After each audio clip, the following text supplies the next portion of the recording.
Lecture du premier livre des rois. En ces jours-là, sur l'ordre du prophète Élie, au bout d'un certain temps, il ne tombait plus une goutte de pluie dans tout le pays, et le torrent où buvait le prophète finit par être à sec. Alors la parole du Seigneur lui fut adressée. « Lève-toi, va à Sarepta, dans le pays de Sidon, tu y habiteras. Il y a là une veuve que j'ai chargée de te nourrir. » Le prophète Élie partit pour Sarepta, et il parvint à l'entrée de la ville. Une veuve ramassait du bois.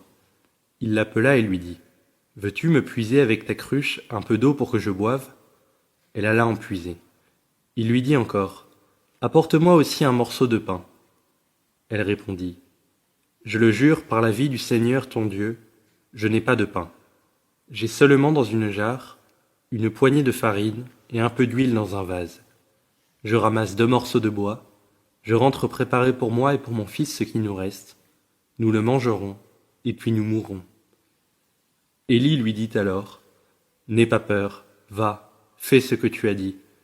Mais d'abord, cuis-moi une petite galette, et apporte-la-moi. Ensuite tu en feras pour toi et ton fils, car ainsi parle le Seigneur Dieu d'Israël.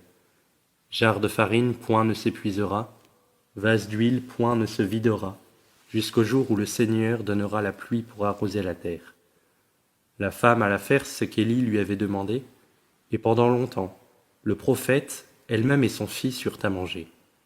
Et la jarre de farine ne s'épuisa pas, et le vase d'huile ne se vida pas, ainsi que le Seigneur l'avait annoncé par l'intermédiaire d'Élie.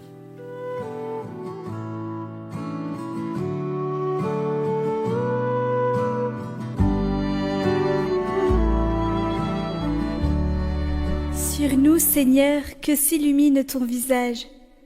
Quand je crie, réponds-moi, Dieu, ma justice. Toi qui me libères dans la détresse, pitié pour moi, écoute ma prière. Fils des hommes, jusqu'où irez-vous dans l'insulte à ma gloire, l'amour du néant et la course au mensonge? Sachez que le Seigneur a mis à part son fidèle, le Seigneur entend quand je crie vers lui. Mais vous, tremblez, ne péchez pas, réfléchissez dans le secret, faites silence. Beaucoup demandent, qui nous fera voir le bonheur? Sur nous, Seigneur, que s'illumine ton visage. Tu mets dans mon cœur plus de joie que toutes leurs vendanges et leurs moissons.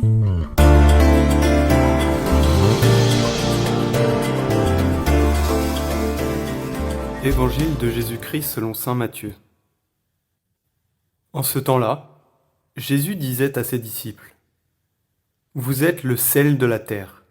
Mais si le sel devient fade, comment lui rendre de la saveur? Il ne vaut plus rien. On le jette dehors et il est piétiné par les gens. Vous êtes la lumière du monde. Une ville située sur une montagne ne peut être cachée. Et l'on n'allume pas une lampe pour la mettre sous le boisseau. On la met sur le lampadaire, et elle brille pour tous ceux qui sont dans la maison. De même que votre lumière brille devant les hommes, alors en voyant ce que vous faites de bien, ils rendront gloire à votre Père qui est aux cieux. »